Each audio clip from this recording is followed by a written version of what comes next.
Hello friends, इस video में हम डिस्कस करेंगे जीन पियाजे। जीन पियाजे को हम रिवाइज कर लेते हैं एक बार, और इसकी कंप्लीट थ्योरी मैंने चैनल पे डिस्कस की हुई है, प्लेलिस्ट बनी हुई है, तो आप चैनल पे जाके भी देख सकते हैं।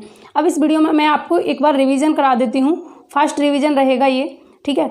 तो जीन पियाजे ने दिया संज्ञानात्मक विकास का सिद्धांत। संज्ञानात्मक विकास के सिद्धांत में जीन पियाजे ने 4 स्टेजों की बात की कि बच्चे का जो विकास है वो 4 स्टेजों में होता है।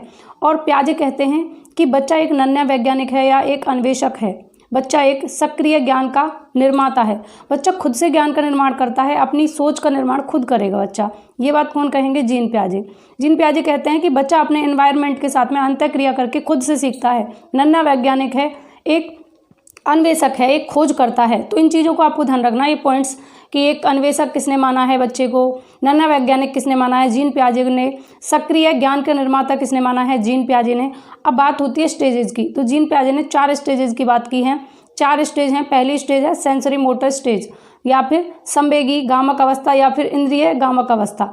ये अवस्था 0 से 2 वर्ष होती है। इस अवस्था में बच्चे में जीववाद आ जाता है, या वस्तु स्थायित्व। जीववाद सेकंड स्टेज में आएगा, लेकिन इस अवस्था में क्वेश्चन पूछा जाता है कि वस्तु स्थायित्व बच्चे में कब आएगा। तो ये पहली स्टेज में आ जाएगा 0 से 2 वर्ष में, और इसमें भी इस स्टेज की समाप्ति के टाइम आता है 18 से 24 महीने की टाइम पर, ठीक है। अब बात ये आती है कि वस्तु स्थायित्व क्या है। वस्तु स्थायित्व का मतलब होता है, जैसे बच्चा जब बहुत छोटा होता है, मान लो 1 साल का बच्चा है, तो हम क्या करते हैं, उससे कोई चीज़ उसके हाथ में है, या टॉय है, या कोई मोबाइल है, या कोई XYZ कोई भी चीज़ जो हमें ऐसा भी लगता है कभी कभी कि भाई बहुत कीमती चीज़ है, बच्चे ने गिरा दी तो ये टूट जाएगी, तो हम क्या करते हैं, बेटा इसे देना। उससे लेकर हम कहते हैं ये लो चिड़िया ले गई, ये लो कबूतर ले गया, तो बच्चा मान जाता है कि यार ले गई होगी चिड़िया, ठीक है। लेकिन जैसे जैसे बच्चा थोड़ा थोड़ा बड़ा होता है, थोड़ा मैच्योर होता है, 18 से 24 महीने तक में बच्चे को अगर हम ये कहेंगे ना, बेटा इस चीज़ को चिड़िया लगे, तो वो मानता नहीं है। तो ये क्या है? वस्तु स्थायित्व है। क्वेश्चन कैसे बनेगा? क्वेश्चन बनेगा कि कोई भी चीज़, कोई भी वस्तु अगर बच्चे की आंखों के सामने से हटा दी जाए, तब भी उसे ये पता रहता है कि वस्तु यहीं कहीं विद्यमान है। तो ये क्या है? ये वस्तु स्थायित्व है, यानी चीज़ के बारे में पता है कि वो चीज़ यहीं पर विद्यमान है कहीं पर। ये क्या है? वस्तु स्थायित्व। सेकंड स्टेज आती है पूर्व संक्रियात्मक अवस्था, 2 से 7 वर्ष होती है। फिर आती है मूर्त संक्रियात्मक अवस्था, 7 से 11, और लास्ट में आती है औपचारिक संक्रियात्मक अवस्था या अमूर्त संक्रियात्मक अवस्था, जिसको कहेंगे हम 11 से एबव। 11 से 19 भी माना है, लेकिन 11 से एबव यानी 11 से आगे। सेकंड स्टेज की अगर बात करें 2 से 7 वर्ष में, इसमें क्या होता है, बच्चे में इरिवर्सिबिलिटी होती है, अपलटावीपन की अवस्था इसको कहेंगे। इसमें बच्चे से 2 + 3 = 5 अगर हमने करवाया है, तो 3 + 2 = 5 करने में उसे दिक्कत होगी, या फिर 2 + 3 = हम 5 करा रहे हैं, अगर हम कहें बच्चे इसमें से फिर से आप 2 को ला सकते हो, तो उसे ये लाने में भी प्रॉब्लम होगी। तो ये क्या है? इरिवर्सिबिलिटी है या अपलटापी है, यानी कि बच्चे अपने विचारों को पलट नहीं पाते, ठीक है, सेकंड स्टेज में। लेकिन थर्ड स्टेज में जैसे ही आएगा वो, ठीक है, 7 से 11 वाली में, उसमें क्या होगा, उसमें बच्चे में पलटावीपन आ जाएगा, मतलब चीज़ों को वो संरक्षित करना सीख जाएगा, उसमें संरक्षण की भावना आ जाएगी। जैसे कि बच्चा ये सोचने लगेगा कि द्रव्य, किसी भी चीज़ का आकार बदल देने से वो उस चीज़ का आयतन समान रहता है। जैसे छोटा जब रहेगा सेकंड स्टेज पर, तो अगर हम छोटे ग्लास में, बड़े ग्लास में 20 ml दोनों में पानी डालेंगे, तो बच्चा जिसमें ज़्यादा दिखेगा, मतलब जो दिखता है उसको मानता है। लेकिन जैसे ही थर्ड स्टेज में आएगा, कॉन्क्रीट ऑपरेशनल स्टेज में, उसमें समझने लगेगा कि भाई ये आकार चेंज हुआ है, शेप चेंज हुई है, लेकिन जो मात्रा है, क्वांटिटी है, वो समान है। अब बात करते हैं हम लास्ट स्टेज की, औपचारिक संक्रियात्मक अवस्था।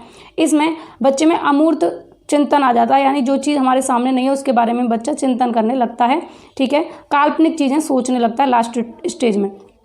थर्ड स्टेज में अमूर्त चीज़ों का चिंतन नहीं कर पाता, लेकिन लॉजिक थर्ड स्टेज में ही आ जाता है, कैसी चीज़ों के प्रति, जिन चीज़ों को बच्चा देख पा रहा है, यानी मूर्त संक्रियात्मक अवस्था का मतलब है जो चीज़ें उसके सामने हैं उनको बच्चा अच्छे से एक्सप्लेन कर पाएगा। कोई घटना को अगर देख लेगा तो उसके बारे में लॉजिक लगा पाएगा। लेकिन जो फोर्थ स्टेज है अमूर्त, उसमें जिन चीज़ों को वो देख नहीं पा रहा ना, उनके बारे में भी लॉजिक लगा पाएगा, इसलिए उसका नाम अमूर्त संक्रियात्मक अवस्था। तो ये 4 अवस्थाएं हुई। कई बार सीधा सीधा क्वेश्चन ये पूछ लिया जाता है कि जीन पियाजे ने कौन सा सिद्धांत दिया, तो क्या दिया था? संज्ञानात्मक विकास का सिद्धांत, ठीक है। जीन पियाजे के विकास की कितनी अवस्थाएं? 4 अवस्थाएं। कौन कौन सी?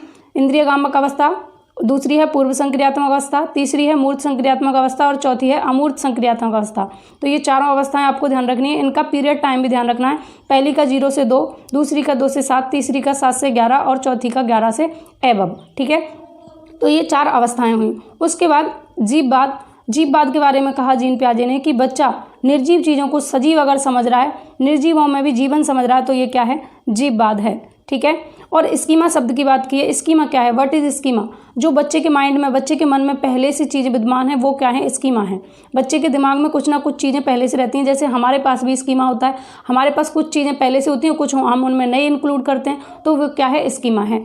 जैसे जीन पियाजे के सिद्धांत के बारे में आपने पहले से कुछ ना कुछ जान रखा होगा, वो आपका स्कीमा है। उसमें अगर आप कुछ नया ऐड करते हो, कोई नई जानकारी आपको मिलती है, उस स्कीमा में ऐड करना होगा। जब ऐड करने की बात होगी तो क्या होगा, आपका ऐड, सिर्फ ऐड करने की बात होगी तो आपका अकोमोडेशन होगा।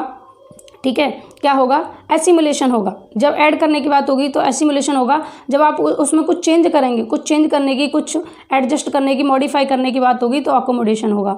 ये दोनों चीज़ें भी आपको ध्यान रखनी है, एसिमुलेशन, अकोमोडेशन। सिर्फ ऐड करेंगे तो आप क्या करेंगे, सिर्फ ऐड करेंगे तो एसिमुलेट करेंगे, और चीज़ों को अगर उसमें कुछ संशोधन करना है, आपको कुछ बदलाव करना है, कुछ चेंज कर रहे हैं आप, तो अकोमोडेशन होगा। ये दो चीज़ें भी आपको ध्यान रखनी है। इनको आप इंग्लिश में ही ध्यान रखें, क्योंकि हिंदी में इनके नाम अलग अलग तरीके से आपको कंफ्यूज करने के लिए हिंदी में अलग अलग मिल सकते हैं। तो जीन पियाजे के सिद्धांत के बारे में हमने बात की। सिद्धांत का नाम क्या है, किसने दिया, कितनी स्टेजेस हैं, कौन कौन से शब्द जरूरी हैं, और एक चीज़ और, जीन पियाजे कहते हैं कि बच्चे में पहले विचार आएगा, उसके बाद में भाषा का विकास होगा। यानी किसको महत्वता दी है जीन पियाजे ने, विचार को महत्वता दी है। पहले विचार और फिर आएगी भाषा। तो सबसे पहले क्या कहा कि विचार होगा पहले। एक चीज़ और यहाँ पर विचार के बारे में कहा कि विचार पहले आएगा। ठीक है, और इन्होंने भाषा को इतनी महत्वता नहीं दी है, थोड़ी बहुत दी है, लेकिन विचार को ज़्यादा महत्वता दी है कि विचार पहले आएगा बच्चे में, क्या, विचार। और एक चीज़, एक है अहम केंद्रित वार्ता। ये भी आपके लिए बहुत इंपॉर्टेंट है, आप किसी भी टीचिंग एग्जाम की तैयारी कर रहे हैं, जीन पियाजे से रिलेटेड है। अहम केंद्रित वार्ता क्या है? अहम केंद्रित वार्ता जीन पियाजे कहते हैं कि जब छोटा बच्चा होता है तो छोटा बच्चा अपने मन में ही कुछ ना कुछ बातें अपने आप से खुद से करता रहता है। तो जो बच्चा खुद से बातें कर रहा है, ये खुद से बातें करना क्या कहा उन्होंने, अहम केंद्रित वार्ता कहा। इसको क्या कहा, अहम केंद्रित वार्ता। लेकिन वहीं इस क्वेश्चन में वाइगोत्स्की से भी क्वेश्चन आता है, तो वाइगोत्स्की ने इसको क्या कहा, इसको प्राइवेट स्पीच कहा, जिससे बच्चा अपने कार्यों को दिशा देता है। इसके बारे में बाकी का सभी डिस्कशन मैं टोटल वाइगोत्स्की को जब डिस्कस करूंगी तब करूंगी, उसके बारे में जब हम रिवीजन करेंगे तब कर लेंगे। लेकिन फिलहाल आप जीन पियाजे के बारे में ही जाने तो बेहतर रहेगा, फिर चीज़ें मिक्स हो जाएंगी। तो जीन पियाजे ने कहा जो बच्चा खुद से बातें करता है वो क्या है, अहम केंद्रित वार्ता है। क्या है, अहम केंद्रित वाक है। ठीक है, तो इतनी चीज़ें आज हमने जीन पियाजे के बारे में जानी। इसके अलावा और भी कुछ इंपॉर्टेंट रहेगा तो वो मैं जीन पियाजे को कंप्लीट बोर्ड पर डिस्कस कर लूँगी। तो ये वीडियो आपको कैसी लगी मुझे कमेंट करके ज़रूर बताना, और आपका रिवीजन कैसा रहा इस वीडियो के माध्यम से वो भी मुझे बताना। ठीक है, मिलेंगे अगली वीडियो में और कुछ और अच्छे तरीके से यूनिक चीज़ें हम डिस्कस करेंगे, अच्छे तरीके से मिलेंगे नेक्स्ट वीडियो में। Bye bye, take care, good day.